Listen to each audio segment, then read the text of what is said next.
Hello friends, welcome back to mass English grammar vocab series के अंतर्गत आज हम पढ़ेंगे वन वर्ड सब्स्टिट्यूशन। आज हम डिस्कशन करेंगे वन वर्ड सब्स्टिट्यूशन के बारे में। इसके पहले हमने एक और क्लास में डिस्कशन किया है वन वर्ड सब्स्टिट्यूशन, और उसी का आज पार्ट नंबर 2 लेकर के आए हैं। इसे समझने से पहले एक बार उसे जरूर देख सकते हैं ताकि और बेहतर तरीके से आप चीज़ों को समझ पाए।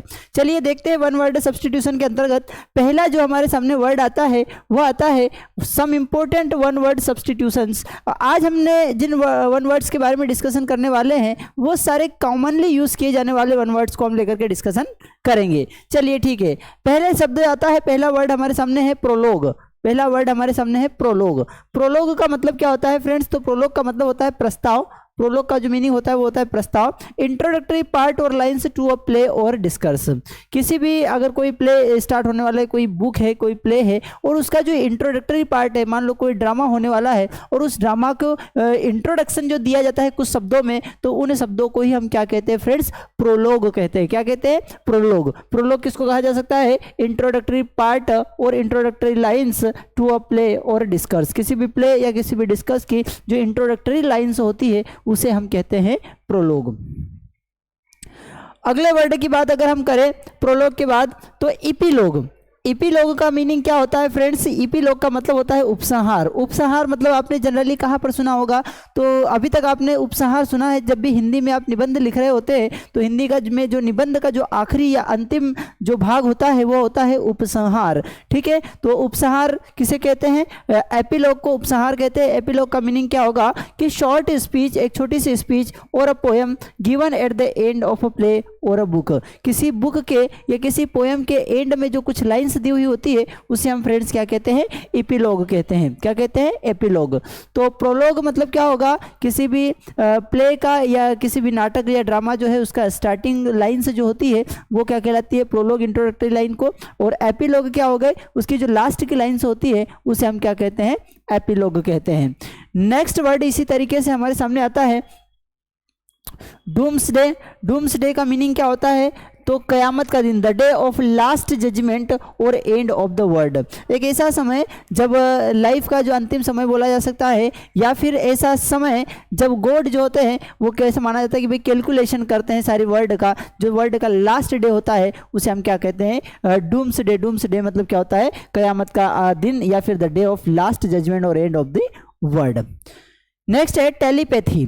टेलीपैथी का मीनिंग क्या होता है फ्रेंड्स? तो टेली का मतलब क्या होता है? दूर, है ना? Something happening in irregular inter, हाँ, दूर संवेदन। टेली जब भी कहीं पर आपको देखने को शब्द मिले तो टेली रिप्रेजेंट करता है दूर को। टेली किसको रिप्रेजेंट करता है फ्रेंड्स? दूर को। और पैथी मतलब क्या होता है? संवेदना, the power of reading the thoughts और माइंड ऑफ द अदर्स। अगर हम दूर से ही किसी दूसरे व्यक्ति के दिमाग को पढ़ने का ताकत रखते हैं, हम दूर से ही किसी व्यक्ति के विचारों को पढ़ने की अगर ताकत रखते हैं तो उसे हम, उस प्रक्रिया को हम कहते हैं टेलीपैथी। टेलीपैथी का मतलब क्या होता है? दूर संवेदन। दूर संवेदन मतलब दूर से ही किसी व्यक्ति संवेदना को जान लेना, तो इसे हम टेलीपैथी कहते हैं। नेक्स्ट है स्पोरेडिक। स्पोरेडिक का मतलब क्या होता है? विकीर्ण, something happening at the irregular intervals और ओकेजनली। ठीक है, अगर कोई चीज हो रही है irregular happening at irregular intervals, असामान्य रूप से या फिर अनिश्चित अंतराल से अगर कोई चीज घटित हो रही है, और ओकेजनली समय समय से अगर कोई चीज घटित हो रही है, तो उसे हम क्या कहेंगे? स्पोरेडिक कहेंगे। स्पोरेडिक मतलब क्या होगा? विकीर्ण।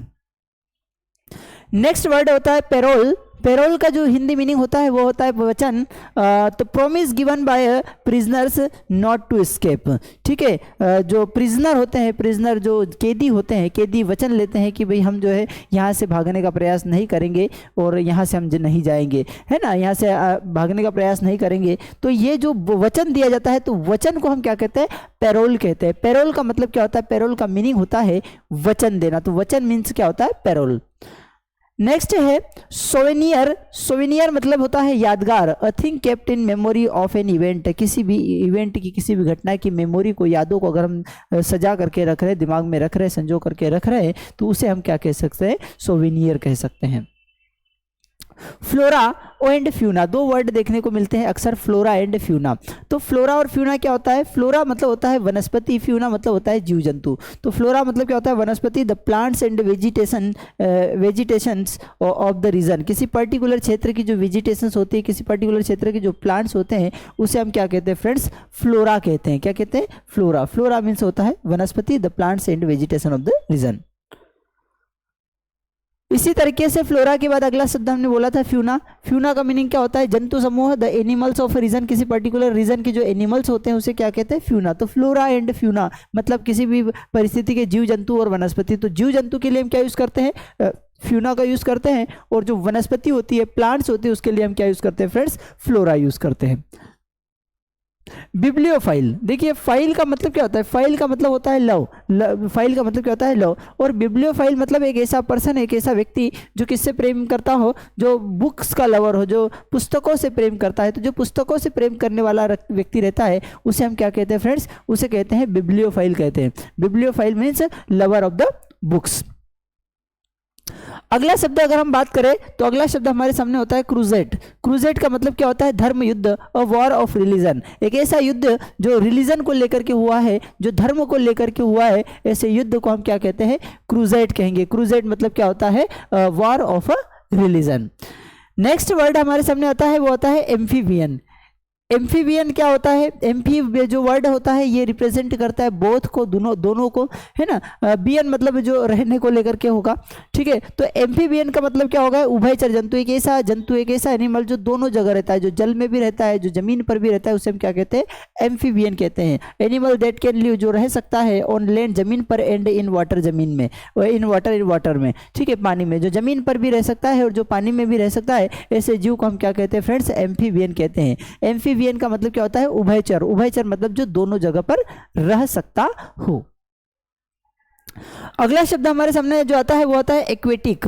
एक्वेटिक क्या होता है? एक्वा जो शब्द होता है, एक्वा जब भी कहीं पर बात होगी तो एक्वा रिप्रेजेंट करता है जल को, एक्वा रिप्रेजेंट करता है पानी को, एक्वा रिप्रेजेंट करता है वाटर को। और एक्वेटिक क्या होगा? एक ऐसा जंतु, एक ऐसा जीव, या जो कोई भी जीव जो जल में रहते हो, जो पानी में रहते हो, उसे हम क्या कहेंगे? एक्वेटिक। एक्वेटिक मतलब क्या होता है? जलचर। Animal that lives in water, एक ऐसे एनिमल्स जो वाटर में रहते हैं, जो पानी में रहते हैं, उन्हें हम क्या कहते हैं फ्रेंड्स? उन्हें हम कहते हैं एक्वेटिक कहते हैं। एक्वेटिक मतलब जो जल या पानी में रहते हैं। अगला शब्द हमारे पास आता है केवलरी। केवलरी का मतलब क्या हो रहा है? अश्वारोही सेना, सोल्जर्स ऑन द हॉर्सेस, ठीक है। जो सेना घुड़सवारी करके जा रही है, जो घोड़ों पर जो सैनिक बैठे हुए हैं, उसे हम क्या कहेंगे? केवलरी। ये किसके लिए यूज किया जाता है? यह भी आर्मी भी सेना के लिए यूज किया जाता है और केवलरी भी सेना के लिए यूज किया जाता है। लेकिन आर्मी किसके लिए यूज किया जाएगा? आर्मी केवल जो सोल्जर्स है, जो सोल्जर्स का ग्रुप है, उसके लिए आर्मी यूज किया जाएगा। लेकिन अगर सोल्जर्स, सैनिकों का ग्रुप अगर घुड़सवारी करके आगे बढ़ रहा है तो उस कारवा को, उस जत्थे को हम कहते हैं केवलरी, ठीक है। नेक्स्ट वर्ड है इन्फेंट्री। इन्फेंट्री का मतलब होता है पैदल सेना, सोल्जर्स ऑन फुट। जो सोल्जर्स पैदल चल करके आ रहे हैं, पैदल चलने वाले जो सेना का जो ग्रुप होता है, उसे हम फ्रेंड्स क्या कहते हैं? इन्फेंट्री कहते हैं। इन्फेंट्री का मतलब होता है पैदल सेना। एलेजी, एलेजी क्या होता है? एलेजी फ्रेंड्स लिटरेचर में पढ़ने को, समझने को मिलता है। एलेजी मतलब जब किसी दुख या दर्द या तकलीफ में जो गीत गाए जाते हैं, दुख दर्द या तकलीफ को लेकर के जो गीत गाए जाते हैं, उसे हम क्या कहते हैं? एलेजी। एलेजी मीन्स होता है शोक गीत, शोक गीत। पोएम ऑफ मॉर्निंग, ये MOURN मॉर्निंग जो है, ये किसके लिए यूज किया जा रहा है?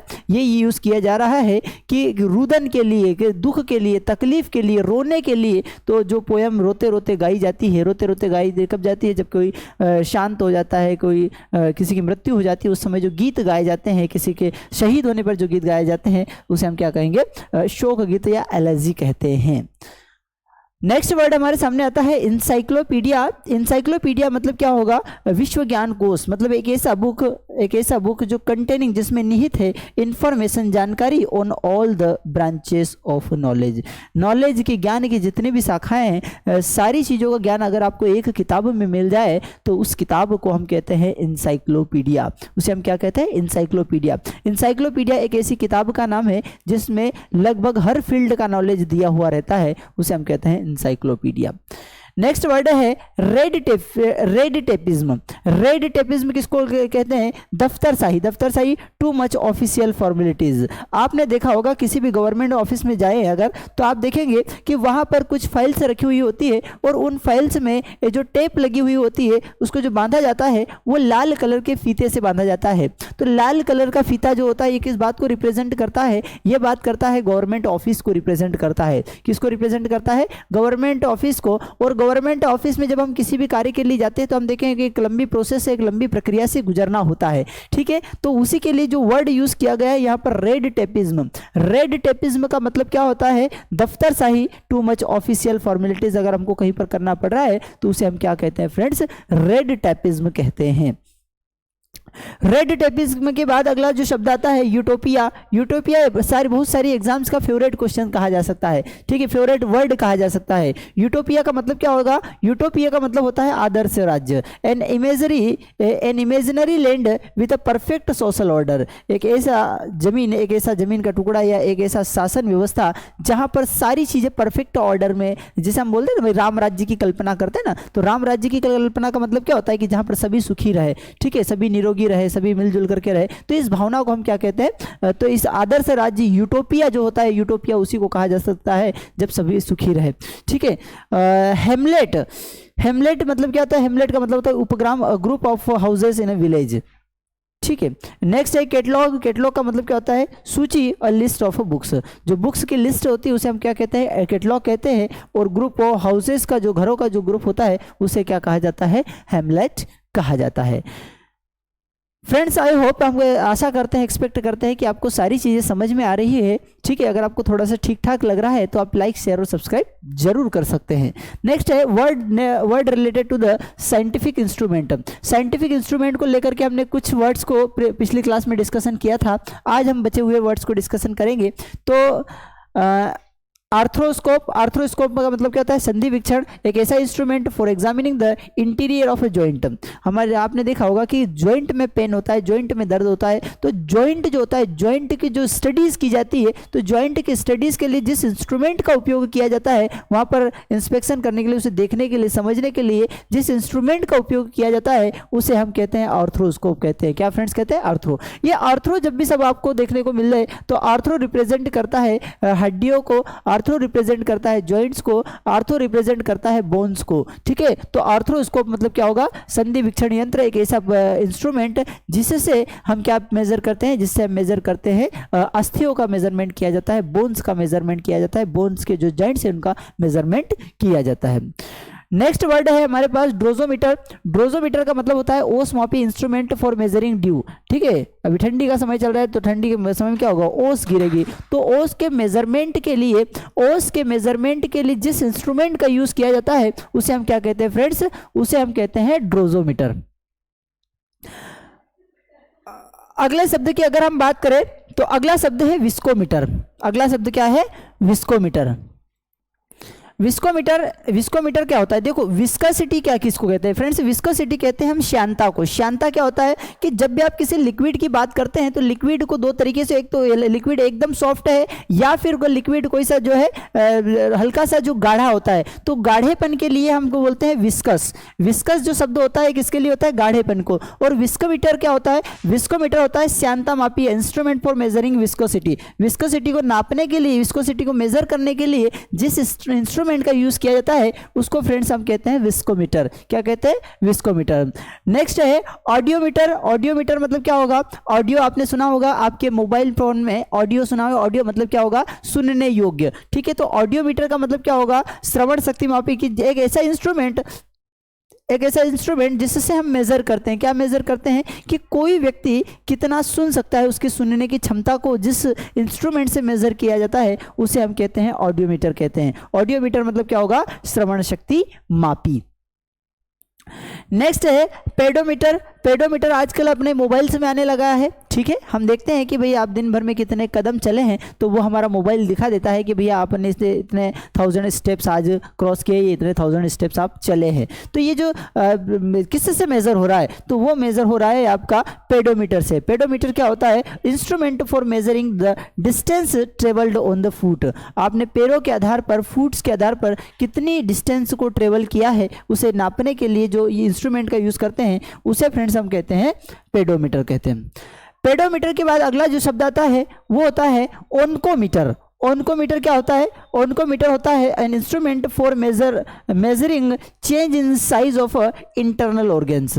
हमारे आंतरिक अंगों में, हमारे इंटरनल ऑर्गेन्स के साइज में जो परिवर्तन आता है, जो चेंज आता है, ठीक है, उसको नापने के लिए, उसको मेजर करने के लिए जिस इंस्ट्रूमेंट का उपयोग किया जाता है, उस इंस्ट्रूमेंट को हम कहते हैं ओनकोमीटर कहते हैं। किसको कहते हैं, ओनकोमीटर कहते हैं। नेक्स्ट है इलेक्ट्रोमीटर। इलेक्ट्रॉनिक, इलेक्ट्रो मतलब क्या हो गया, विद्युत हो गया, है ना, और इलेक्ट्रोमीटर मतलब विद्युत मापी, instrument for recording electric potentials. ठीक है, इलेक्ट्रॉनिक पोटेंशियल्स को नापने के लिए जिस इंस्ट्रूमेंट का यूज किया जाता है फ्रेंड्स, उस इंस्ट्रूमेंट को हम क्या कहते हैं, इलेक्ट्रोमीटर कहते हैं। ठीक है, आगे अगर हम बात करें तो इसी सीरीज में हम देख रहे हैं अलग अलग मेजरिंग साइंटिफिक इंस्ट्रूमेंट के बारे में। तो अगला जो हमारे सामने आता है वो होता है इलेक्ट्रोग्राफ। इलेक्ट्रोग्राफ का मतलब क्या होगा, विद्युत अभिलेखी चित्र, instrument for recording electric potentials. Electric potentials को जो रिकॉर्ड करने का काम करेगा उसे हम क्या कहेंगे, इलेक्ट्रोग्राफ कहेंगे। उसे क्या कहेंगे, इलेक्ट्रोग्राफ कहेंगे। इलेक्ट्रोग्राफ के बाद अगला जो आता है ओडोंटोग्राफ। ओडोंटोग्राफ का मीनिंग क्या होता है, ओडोंटोग्राफ का मतलब होता है an instrument for obtaining curves for gear teeth. Odonto, जो ओडोंटो होता है हमारे दांतों के लिए वर्ड यहाँ पर यूज किया जा रहा है। ओडोंटोग्राफ मतलब instrument for obtaining curves for a great teeth. ठीक है, गियर टीथ। नेक्स्ट है डायनेमोग्राफ। डायनेमोग्राफ क्या होता है फ्रेंड्स, ग्राफ जब भी आ रहा है, ठीक है, ग्राफ शब्द रिप्रेजेंट करता है रिकॉर्डिंग्स को। किसको रिप्रेजेंट करता है, रिकॉर्डिंग को, मेजरमेंट को। ठीक है, तो डायनेमोग्राफ क्या होगा, instrument for recording the mechanical force. Mechanical force को मेजर करने के लिए जो इंस्ट्रूमेंट यूज किया जाएगा, रिकॉर्ड करने के लिए जो इंस्ट्रूमेंट यूज किया जाएगा, उसे हम कहेंगे डायनेमोग्राफ कहते हैं। क्या कहते हैं फ्रेंड्स, डायनेमोग्राफ कहते हैं।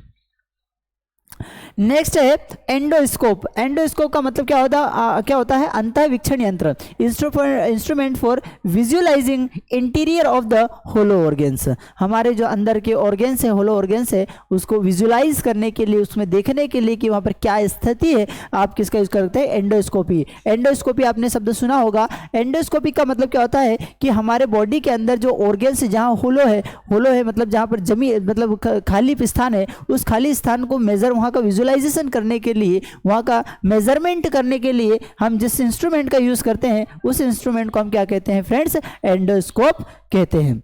एंडोस्कोप के बाद अगला शब्द जो आता है वो होता है फ्रेंड्स हाइड्रोमीटर।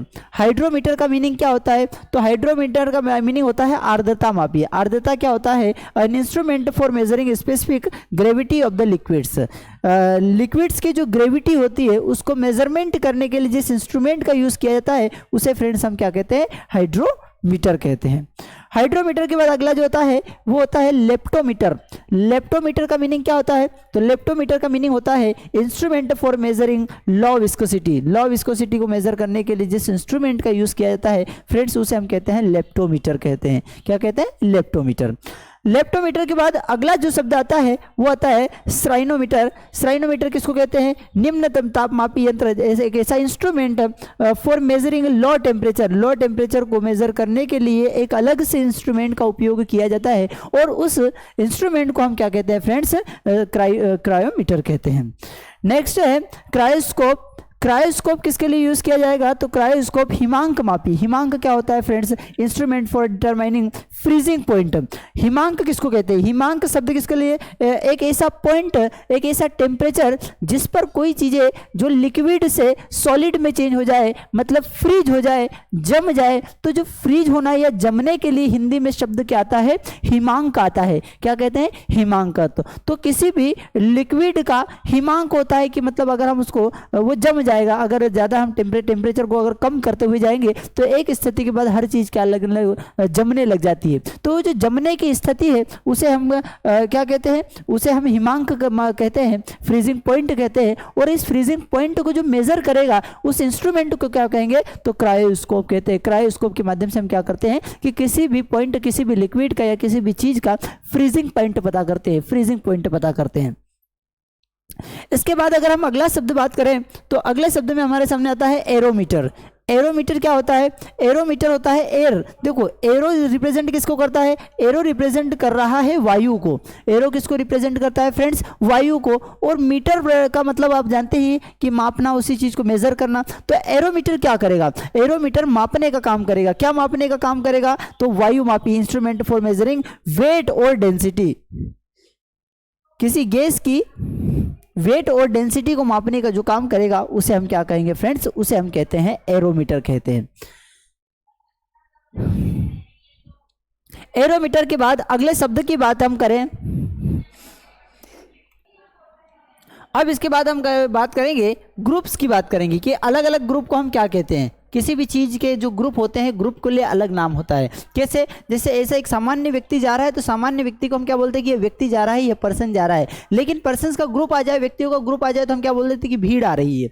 ठीक है, तो इसी प्रकार एक स्टूडेंट अगर है तो हम बोल देते हैं कि भाई स्टूडेंट है, विद्यार्थी है, ठीक है, पढ़ने वाला बच्चा है। लेकिन बहुत सारे ग्रुप है तो उसके लिए हम क्या बोलते हैं, उसे हम कहते हैं कि क्लास है। ठीक है, तो इसी तरीके से ग्रुप के लिए अलग अलग नाम दिए जाते हैं, ग्रुप के लिए अलग अलग। कोई एक गाने वाला व्यक्ति आ रहा है तो हम क्या बोलते हैं, सिंगर है। और बहुत सारे गाने बजाने वाले को ग्रुप आ रहा है तो हम क्या बोल देते हैं कि ये बैंड है। ठीक है, तो इसी तरीके से हम बात करते हैं कि ग्रुप्स के लिए अलग नाम होता है। तो समझते हैं अलग अलग ग्रुप के लिए क्या नाम होता है। जैसे ग्रुप ऑफ टॉक्सेस, जो कुत्तों का ग्रुप होता है उसे हम क्या कहते हैं फ्रेंड्स, पैक कहते हैं। ठीक है, ग्रुप ऑफ मिनिस्टर्स, मिनिस्टर्स के ग्रुप को क्या बोला जाता है, काउंसिल बोला जाता है। ठीक है, ग्रुप ऑफ लॉज, नियमों के ग्रुप, नियमों के ग्रुप,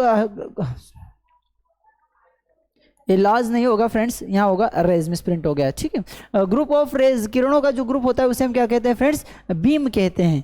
ठीक है, ग्रुप ऑफ सोल्जर्स जो होते हैं, सोल्जर्स के ग्रुप को हम क्या कहते हैं, रेजिमेंट कहते हैं। ये ध्यान रखना, ये कई बार एग्जाम्स में हो जाता है। ठीक है, कि ब्लैंक ग्रुप ऑफ टॉक्सेस।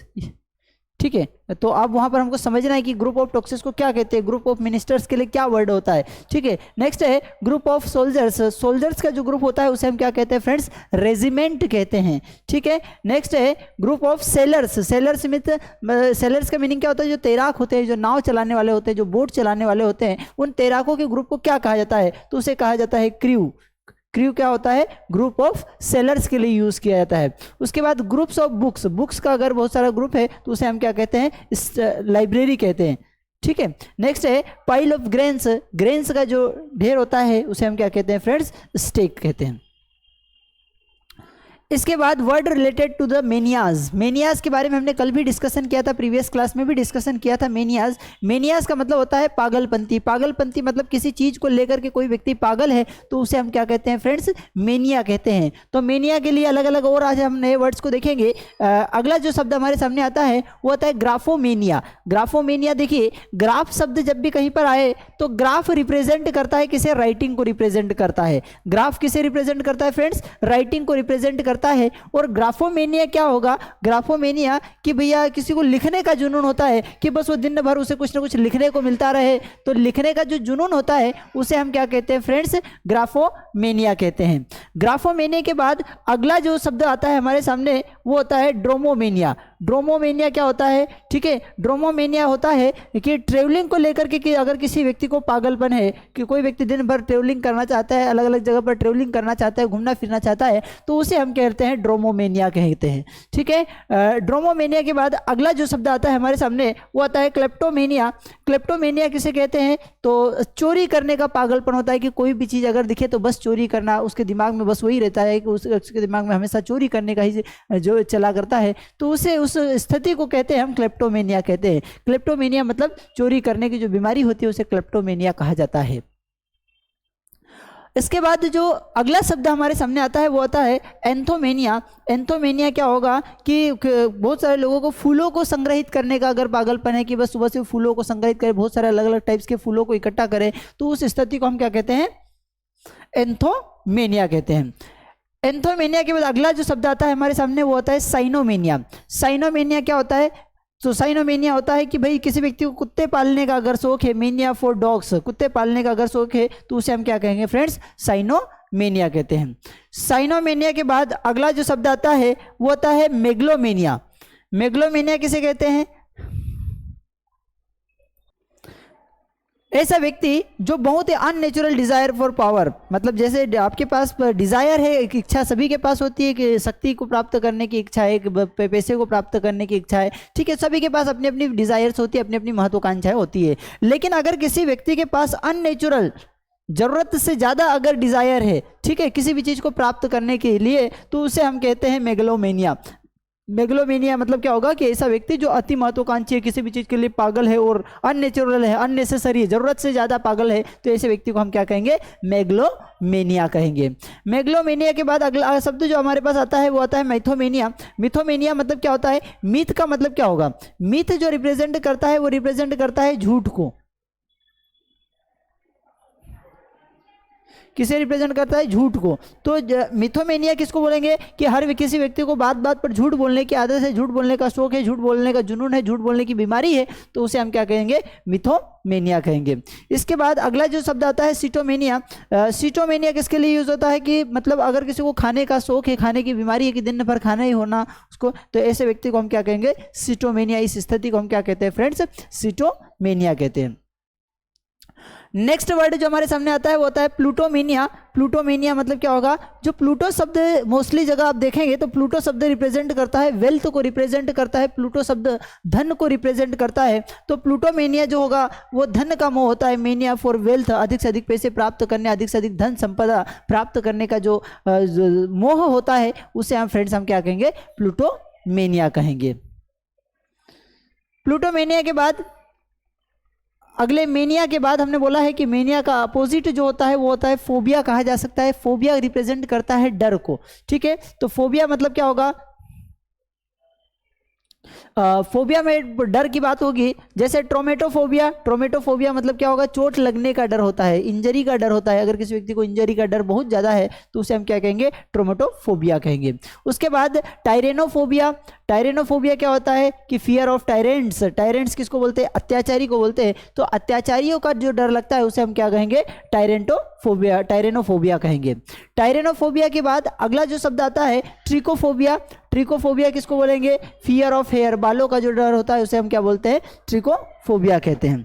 ट्रिकोफोबिया के बाद अगला जो शब्द हमारे सामने आता है, अगला जो वर्ड हमारे सामने होता है वो होता है एसेरोफोबिया। एसेरोफोबिया, देखिए एसर शब्द जब भी आपने देखने को मिलेगा, ठीक है, एसर किसको रिप्रेजेंट करता है? एसर रिप्रेजेंट करता है बीटर को, ठीक है, या फिर सोर को, खट्टे को, ठीक है। तो बीटर या सोर के लिए रिप्रेजेंट क्या यूज करिए? एसर। एसेरोफोबिया क्या होगा? खटाई से डर, सोरनेस से डर, ठीक है। खटाई से व्यक्ति को अगर डर लगने लग जाए तो उस स्थिति को हम क्या कहेंगे? एसेरोफोबिया कहेंगे।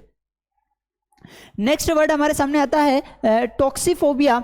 टॉक्सीफोबिया किसको बोलते हैं? विष का आसिम भय, फियर ऑफ पॉइजन, पॉइजन से अधिक व्यक्ति को डर लग रहा है तो उस स्थिति को हम क्या कहेंगे? टॉक्सीफोबिया कहेंगे। नेक्स्ट है फोबोफोबिया।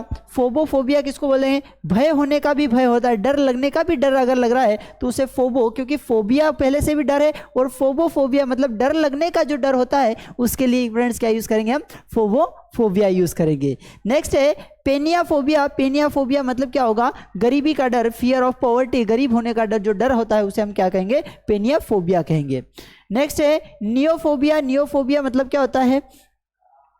नियो रिप्रेजेंट करता है नए को। नियोफोबिया किसको होगा? नवाचार से डर लगता है, फियर ऑफ न्यू थिंग्स, नई चीज़ों से अगर किसी व्यक्ति को डर लग रहा है तो उस स्थिति को हम क्या कहेंगे फ्रेंड्स? नियोफोबिया कहेंगे, नई चीज़ों को डर रखो। नियोफोबिया के बाद अगला शब्द अगर हम देखें तो अगला शब्द जो है वो प्लेसेस, जगहों से रिलेटेड शब्दों के बारे में बात करेंगे, ठीक है। जैसे हर्मिटेज। हर्मिटेज किसको रिप्रेजेंट करते हैं? तपोवन को। A place where hermit lives, जहाँ पर तपस्वी लोग रहते हैं, जहाँ पर तपस्वी लोग तप करते हैं, ऐसे स्थान को, ऐसे स्थान को हम क्या कहेंगे? हर्मिटेज कहेंगे। हर्मिटेज मतलब क्या होगा? तपस्वियों की स्थली या जहाँ तपस्वी तप करते हैं, ठीक है। नेक्स्ट है PEN, पेन। पेन मतलब किसके लिए यूज़ किया जाता है? तो जो मवेशियों का बाड़ा होता है, small enclosure for animals, animals के लिए जो एक जगह जहाँ पर एनिमल्स को रखा जाता है, इकट्ठा रखा जाता है, उसे हम क्या कहते हैं फ्रेंड्स? पेन कहते हैं, ठीक है। नेक्स्ट है ब्यूरो। ब्यूरो मतलब बिल, a place where rabbit lives, जहाँ पर रेबिट रहते हैं, ठीक है, जहाँ पर रेबिट रहते हैं उसे हम क्या कहते हैं, ब्यूरो कहेंगे। नेक्स्ट है एलसीएम। एलसीएम किसको कहा जाता है, एलसीएम मतलब Baikunth, paradise with a perfect bliss, ठीक है, आपने सुना होगा ना कि कई बार कि भाई बैकुंठ जाएंगे, स्वर्ग जाएंगे, बैकुंठ, तो स्वर्ग और बैकुंठ क्या है, बैकुंठ किसके लिए यूज किया गया है, पैराडाइज, पैराडाइज मतलब भी होता है स्वर्ग, विद अ परफेक्ट ब्लिस, जहाँ पर परफेक्ट ब्लिस हो, आशीर्वाद हो, सब कुछ बेस्ट हो, सब कुछ अच्छा हो, ऐसे स्थान को हम क्या कहेंगे, ऐसे इंसाइलियम, एलिजियम कहेंगे। एलिजियम मतलब क्या होता है, बैकुंठ। नेक्स्ट होता है डेन। डेन मतलब क्या होता है, होम ऑफ लायन, जहां पर शेर रहते हैं उसे हम क्या कहते हैं, डेन कहते हैं, ठीक है। कारवा, कारवा काफिला, अ ग्रुप ऑफ पीपल, लोगों का group, and animals travelling together, अगर किसी समूह में, किसी ग्रुप में एनिमल्स और मनुष्य साथ साथ चल रहे हो तो ऐसे जुलूस को हम क्या कहते हैं फ्रेंड्स, कारवा कहते हैं, ठीक है। नेक्स्ट है वेब। वेब क्या होता है, मकड़ी का जाला, प्लेस वेयर माउस लिव्स, ठीक है। नेक्स्ट है आर्सेनल। आर्सेनल मतलब क्या होता है, शास्त्रागार, a place for ammunitions and weapons, weapons का जो रखने का जो जगह रहती है उसे हम क्या कहते हैं फ्रेंड्स, आर्सेनल कहते हैं। नेक्स्ट अगर हम बात करें तो people and their professions, professions related अलग अलग हम बोलते हैं कि अलग अलग काम धंधा जो होते हैं, अलग अलग व्यवसाय होते हैं, अलग अलग जो व्यक्ति के जो प्रोफेशंस होते हैं, ठीक है, व्यवसाय होते हैं, उनके बारे में अगर हम बात करें तो इम्पोस्टर किसको बोलते हैं, इम्पोस्टर एक पाखंडी होता है, a person pretending to be somebody he is not. पाखंडी कैसे व्यक्ति को कहेंगे कि एक ऐसा व्यक्ति जो दिखाता कुछ है और होता कुछ अलग है, ठीक है, तो जो अलग अपने आप को अलग दिखाने की कोशिश करता है, ऐसे व्यक्ति को हम क्या कह सकते हैं, इम्पोस्टर कह सकते हैं। इम्पोस्टर मतलब क्या, पाखंडी। नेक्स्ट वर्ड है रेक्लूज। रेक्लूज का मतलब क्या होता है, एकांतवासी, a person who lives alone and avoids other people, ऐसा व्यक्ति जो अकेले रहना पसंद करता है और दूसरे लोगों को आने जाने को अवॉइड करता है, इसे हम क्या कहेंगे, रेक्लूज कहेंगे। रेक्लूज किसके लिए यूज किया जाता है, एकांतवादी, ऐसा व्यक्ति जो अकेले रहना पसंद करता है उसके लिए हम क्या यूज करते हैं, रेक्लूज यूज करते हैं। रेक्लूज के बाद जो अगला शब्द आता है वो आता है पॉलीग्लोट। पॉलीग्लोट का मतलब क्या होता है, बहुभाषी, one who speaks many languages, एक ऐसा व्यक्ति जो एक से अधिक लैंग्वेजेस बोल सकता है या बहुत ज़्यादा लैंग्वेजेस बोल सकता है, जो बहुत अधिक लैंग्वेजेस बोल सकता है, ऐसे व्यक्ति को हम क्या कहेंगे, पॉलीग्लोट कहेंगे। पॉलीग्लोट मतलब एक से अधिक लैंग्वेज बोलने वाला। मोनोलिंगुअल, तो देखिए मोनो जो जब भी शब्द कहीं पर आपको देखने को मिले, ये पोली का ये कहा जा सकता है कि पोली मतलब होता है एक बहुत सारा, और मोनो का मतलब होता है सिंगल या एक। पोली जब भी बात होगी तो बहु की बात होगी, बहु मतलब एक से अधिक की बात होगी। और पोली का मीनिंग क्या होता है, पोली का मीनिंग होता है एक या सिंगल। तो पोलीगॉट का मतलब होता है बहुभाषी। इसी तरीके से मोनोलिंगुअल जो होता है, मोनो मतलब एक, लिंगुअल मतलब भाषी, भाषा बोलने वाला, ठीक है। तो मोनोलिंगुअल क्या होगा, जो एक भाषा बोलता हो, ऐसा व्यक्ति जो केवल एक भाषा जानता हो या एक ही भाषा बोलता हो, ऐसे व्यक्ति को हम क्या कहेंगे फ्रेंड्स, मोनोलिंगुअल कहेंगे। मोनोलिंगुअल मतलब एक भाषा बोलने वाला। नेक्स्ट है बाईलिंगुअल। बाईलिंगुअल का मतलब क्या होता है, बाई का मतलब होता है बी आई, बाई जब भी कहीं पर आपको देखने को मिले तो बाई रिप्रेजेंट करता है दो को। बाई किसको रिप्रेजेंट करता है, दो को। और लिंगुअल का मतलब क्या होता है, भाषा। तो बाईलिंगुअल मतलब क्या होगा, दो भाषा बोलने वाला जो व्यक्ति रहता है, one who speaks to languages, जो एक वैसा व्यक्ति जो दो भाषाएं बोलता हो, उसे हम क्या कहेंगे फ्रेंड्स, बाईलिंगुअल कहेंगे। बाईलिंगुअल के बाद अगला जो शब्द आता है, अगला शब्द होता है परवेन्यू। परवेन्यू मतलब क्या होता है, एक ऐसा व्यक्ति जो बहुत ही कम समय में जिसने बहुत ही ज़्यादा वेल्थ गेन कर ली हो, बहुत ही ज़्यादा धन इकट्ठा कर लिया हो, उसे हम क्या कहेंगे, परवेन्यू कहेंगे। इसके बाद पेगन के लिए, पेगन का मतलब क्या होता है, मूर्ति पूजक, पूजन करने वाला जो मूर्तियों की पूजा करता है। A person who does not believe in any religion, ठीक है, किसी धर्म में विश्वास नहीं करता, उसे क्या कहेंगे, पेगन कहेंगे। Related to the fields of study, पढ़ाई से रिलेटेड जो फील्ड्स अलग अलग होती है उनसे रिलेटेड वर्ड्स के बारे में अगर हम बात करें तो ओनियोलॉजी। ओनियोलॉजी मतलब स्टडी ऑफ वाइन्स, जो मदिरा का जो अध्ययन किया जाता है उसे हम क्या कहेंगे, ओनियोलॉजी कहेंगे। ओडोंटोलॉजी, ओडोंटो रिप्रेजेंट किसका करता है, दांतों को रिप्रेजेंट करता है। तो ओडोंटोलॉजी मतलब क्या होगा, स्टडी ऑफ टीथ, दांतों की अगर स्टडी की जा रही है तो उसे हम क्या कहेंगे, ओडोंटोलॉजी कहेंगे, ठीक है। सायोग्राफी, सायोग्राफी किसको, जो सीन से शब्द यहाँ पर मिलकर के बना होता है, ठीक है। सायोग्राफी किसके लिए होगा कि जो शेडिंग होती है, शेडो करिए जाता है, तो शेडिंग के लिए अलग से अगर स्टडी की जा रही है तो उसे शायोग्राफी कहा जाएगा। शायोग्राफी के बाद अगला जो होता है पेडागोगिस या पेडागोजिक्स, इसको लोग अलग अलग पढ़ते हैं, कोई लोग पेडागोजी पढ़ते हैं, कोई पेडागोगी पढ़ते हैं, ठीक है। पेडागोगिक्स क्या होता है? पेडागोगिक्स होता है शिक्षा शास्त्र, स्टडी ऑफ टीचिंग, कि पढ़ाना है तो पढ़ाने को लेकर के अलग से रिसर्च करना, उसे हम क्या कहेंगे? पेडागोगिक्स कहेंगे। ओरोलॉजी अगला शब्द होता है ओरोलॉजी। ओरोलॉजी किसके लिए होता है? पर्वत विज्ञान, स्टडी ऑफ माउंटेन्स, माउंटेन्स की अगर स्टडी की जा रही है तो उसके लिए क्या वर्ड यूज किया जा सकता है? ओरोलॉजी यूज किया जा सकता है, ठीक है। ओरोलॉजी के बाद अगला जो शब्द आता है वो अगला शब्द है हमारे पास ओफियोलॉजी। ओफियोलॉजी मतलब क्या होगा? स्टडी ऑफ स्नेक्स, सांपों का अध्ययन किया जा रहा है, स्नेक्स पर अलग अलग स्टडीज की जा रही है, तो इस साइंस को या इस स्टडी को हम क्या कहते हैं फ्रेंड्स? ओफियोलॉजी कहते हैं, ठीक है। ओफियोलॉजी के बाद अगला जो शब्द आता है, अगला वर्ड हमारे सामने है वो है मेलिटोलॉजी। मेलिटोलॉजी मतलब क्या होता है? मधुमक्खियों का ज्ञान, स्टडी ऑफ बीज जो होती है उसे हम क्या कहेंगे फ्रेंड्स? मेलिटोलॉजी कहेंगे। इसी स्टडीज लॉजीज के अंतर्गत हम बात करेंगे पायरोगोलॉजी। पायरोगोलॉजी मतलब मीनारों का अध्ययन, स्टडी ऑफ टावर्स को, जब टावर्स को स्टडीज की जाती है उसे हम क्या कहेंगे? पायरोगोलॉजी कहेंगे। पायरेटोलॉजी, पायरेटोलॉजी मतलब क्या होगा? बुखार संबंधित स्टडीज ऑफ फीवर, अलग अलग फीवर की स्टडी अगर कोई कर रहा है तो उसे हम पायरेटोलॉजी कहते हैं, ठीक है। राइनोलॉजी, राइनोलॉजी मतलब स्टडी ऑफ द नोज, नाक की स्टडी की जा रही तो राइनोलॉजी कहलाएगा। रेडियोलॉजी, रेडियोलॉजी मतलब विकिरण चिकित्सा, स्टडी ऑफ एक्सरेज, अलग अलग सूर्य से जो आने वाली रेज है, अलग अलग किरणें हैं, उन रेज की अगर स्टडी की जा रही तो उसे हम क्या कहेंगे फ्रेंड्स? रेडियोलॉजी कहेंगे। रेडियोलॉजी के बाद अगला होता है इकोलॉजी। इकोलॉजी मतलब क्या होगा? स्टडी ऑफ मेडिकल रेमेडीज, ठीक है। औषधियों का विज्ञान जो कहलाता है, औषधीज पर जो स्टडीज की जाती है उसे हम इकोलॉजी भी कहते हैं, ठीक है। इकोलॉजी के बाद अगला जो शब्द आता है फ्रेंड्स वो आता है एरोडोनेटिक्स। एरोडोनेटिक्स मतलब क्या होता है? वायु गति की, स्टडी ऑफ ग्लाइडिंग, ठीक है, उसे हम एरोडोनेटिक्स कहते हैं। एल्फोनोलॉजी, एल्फोनोलॉजी मतलब क्या होगा? द साइंस ऑफ वेल्थ, धन का विज्ञान होता है। आपने बहुत सारी बुक्स देखी होगी आजकल, the rich dad poor dad, the power of money, और अलग अलग बहुत सारे उसमें राइटर्स लिखे, तो ऐसी स्टडीज़ को जो हम कहेंगे वो क्या कहेंगे? एल्फोनोलॉजी कहेंगे। नेक्स्ट है होप्लोलॉजी। होप्लोलॉजी क्या होगा? स्टडी ऑफ वेपन्स, वेपन्स को अगर स्टडीज किया जाता है तो होप्लोलॉजी कहलाता है। इसके बाद आगे हम देखते हैं word related to the killing, death और मर्डर से रिलेटेड वर्ड। मेट्रिसाइड पति का हत्यारा, जेनोसाइड नरसंहार मतलब एक किसी जनरेशन को हत्या करने वाला, एमिसाइड, एमिसीड मतलब दोस्त का हत्यारा, फेलिसाइड, जो साइड शब्द आता है ना CID, साइड का मतलब होता है किलिंग करना, साइड का मतलब क्या होता है? किलिंग करना। अब इसमें जो वर्ड जोड़ रहे हैं उसकी किलिंग करना। मेट्रिसाइड मतलब मेरिटिसाइड मतलब मैरिज किससे होती है भाई? पति से होती, शादी पत्नी से होती है, तो मेरी साइड मतलब क्या होगा? मेरिटिसाइड मतलब पति का हत्यारा। जिनोसाइड मतलब जिनो मतलब क्या होता है? एक जनरेशन होता है, एक पीढ़ी को, तो जिनोसाइड मतलब क्या हो? The killing of the whole group of people, एक किसी पर्टिकुलर पीढ़ी के ग्रुप के लोगों को मार देना, तो उसे हम क्या कहेंगे फ्रेंड्स? जिनोसाइड कहेंगे। एमिसाइड किसको बोलेंगे? एमिसाइड दोस्त का हत्यारा। ये एमिसाइड क्यों होगा? क्योंकि एमी का मतलब क्या हो गया? एमी का मतलब होता है लव, एमी का मतलब होता है अफेक्शन, एमी का मतलब होता है प्यारा, ठीक है। तो जो हमें प्यारा हो, प्यारा मतलब कौन? दोस्त हो सकता है, तो एमिसाइड मतलब क्या होगा? दोस्त का हत्यारा, उसे हम क्या कहेंगे? एमिसाइड कहेंगे, ठीक है। फेलिसाइड मतलब क्या होगा? किलिंग ऑफ अ कैट, बिल्ली का हत्यारा, बिल्ली को मारना क्या कहलाएगा? फेलिसाइड कहलाएगा। इसी प्रकार प्यूलिसाइड पिसुनासी, फ्ली किलर, ठीक है। ओविसाइड अंडनासी, है ना। सेनिसाइड, ठीक है, किलिंग ऑफ ओल्ड मैन, ठीक है। टॉरिसाइड बेल का हत्यारा, किलर ऑफ अ बुल, ठीक है। तो इस तरीके से साइड जब भी किसी शब्द के साथ जुड़ जाता है तो उसका रिप्रेजेंट करता है वो किलिंग को, ठीक है। इसी प्रकार और अगर हम कॉमन वर्ड्स के बारे में बात करें, ठीक है, तो लेगेसी मतलब क्या होगा? वसीयत, property left to somebody by the will.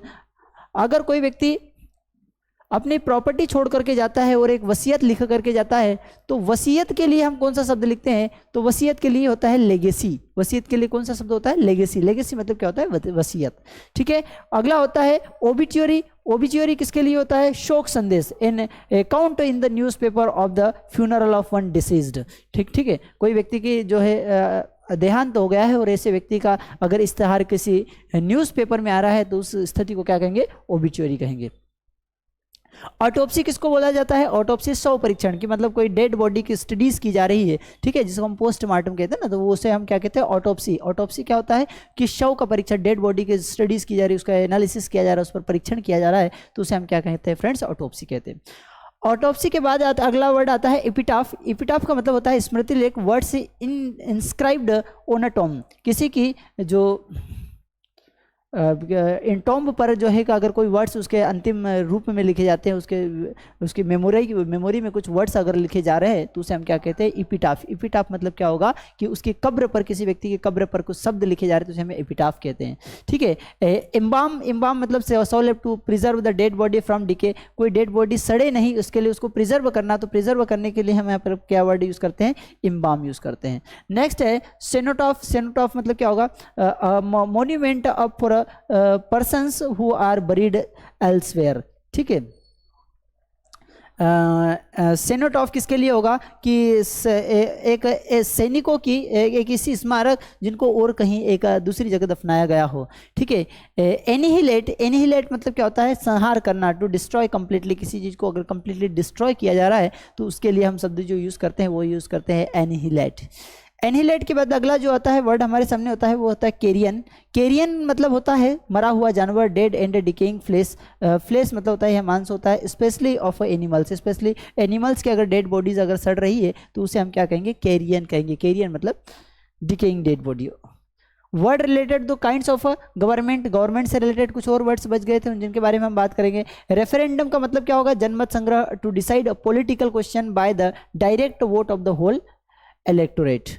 Next है रिबेल। रिबेल का मतलब क्या होता है, रिबेल कर देना। रिबेल मीन्स क्या होगा, राजद्रोह कर देना। मतलब पर्सन एक ऐसा व्यक्ति who takes up arms against the government. कोई व्यक्ति अगर किसी शासन व्यवस्था के खिलाफ खड़ा हो जाए, कोई व्यक्ति अगर शासन व्यवस्था राजा के खिलाफ खड़ा हो जाए, ठीक है, तो उसे हम क्या कहते हैं, रिबेल कर देना। रिबेल मतलब क्या है, राजद्रोह। राजद्रोह मतलब कि जो राजा का सिस्टम जो बनाया हुआ था उस सिस्टम के अगेंस्ट बात कर देना, उस सिस्टम के खिलाफ बात कर देना, तो उसके लिए हम क्या कहेंगे, रिबेल कहेंगे।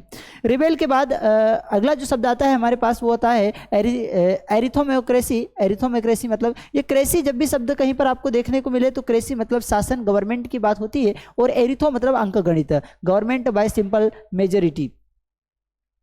नेक्स्ट है स्ट्रेटोक्रेसी। स्ट्रेटोक्रेसी मतलब सैनिक शास्त्र है, मिलिट्री रूल और डिपोजिशन। मतलब जब कहीं पर अगर मिलिट्री के द्वारा रूल किया जाता है, मिलिट्री के द्वारा शासन किया जाता है, तो उस स्थिति को हम क्या कहेंगे, स्ट्रेटोक्रेसी कहेंगे।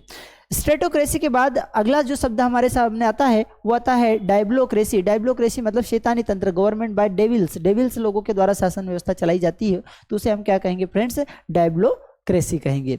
उसके बाद डायआर्की, द्वैध शासन, गवर्नमेंट बाय टू पीपल। द्वैध शासन, गवर्नमेंट बाय टू पीपल। अगर एक ही शासन व्यवस्था को दो लोगों के द्वारा चलाई जा रही हो तो दो लोगों के अलग अलग मत रहेंगे, अलग अलग के ओपिनियंस रहेंगे, कन्फ्यूजन रहेगा, कॉन्फ्लिक्ट रहेगा। ठीक है। और ऐसी शासन व्यवस्था को हम क्या कहेंगे, डायआर्की। डायआर्की मतलब ये डाई रिप्रेजेंट करता है दो को, आर्की मतलब शासन व्यवस्था, तो डायआर्की मतलब दो लोगों के द्वारा अगर शासन व्यवस्था चलाई जा रही है तो उसे हम डायआर्की कहेंगे। नेक्स्ट है क्लेप्टोक्रेसी। क्लेप्टोक्रेसी मतलब भ्रष्ट सरकार, गवर्नमेंट बाय थ्यूस। चोर लोगों के द्वारा अगर शासन व्यवस्था चलाई जा रही है तो उसे हम क्या कहेंगे फ्रेंड्स, क्लेप्टोक्रेसी कहेंगे। क्लेप्टोक्रेसी के बाद अगला जो आता है क्रिटार्की। क्रिटार्की मतलब क्या होता है, न्यायाधीशों द्वारा सरकार, गवर्नमेंट बाय जजेस। जज के द्वारा अगर सिस्टम चलाया जा रहा है, जजेस के द्वारा अगर गवर्नमेंट शासन व्यवस्था चलाई जा रही है तो इसे हम क्या कहेंगे, क्रिटार्की कहेंगे। ठीक है। आई होप फ्रेंड्स तो ये सारा कॉन्सेप्ट आपको समझ में आया होगा। अगर आप किसी भी कॉम्पिटेटिव एग्जाम की तैयारी कर रहे हैं, ठीक है, और कोई भी एग्जाम की प्रिपरेशंस कर रहे हैं ऐसे एग्जाम की जिसमें इंग्लिश पूछा ही जाता है, तो फ्रेंड्स ये कोर्स जो है all in one English grammar course आपके लिए बेस्ट हो सकता है। क्यों बेस्ट हो सकता है सर, क्योंकि फ्रेंड्स इस कोर्स में हमने ग्रामर कोर्स में सभी लगभग सारी एग्जाम्स को, ये कोर्स कुछ इस तरीके से डिजाइन किया गया है कि इसमें लगभग सारी एग्जाम्स को हमने कवर कराने की कोशिश की है। ठीक है। और टॉपिक वाइज लाइव टेस्ट में इसमें मिलेंगे, प्रीवियस ईयर के क्वेश्चंस मिलेंगे, ताकि आपकी जो एग्जाम से आपकी जो तैयारी है, आपकी जो प्रिपरेशन है वो एग्जाम ओरिएंटेड हो सके, आप एग्जाम पॉइंट ऑफ व्यू से सारी चीज़ों को समझ सके।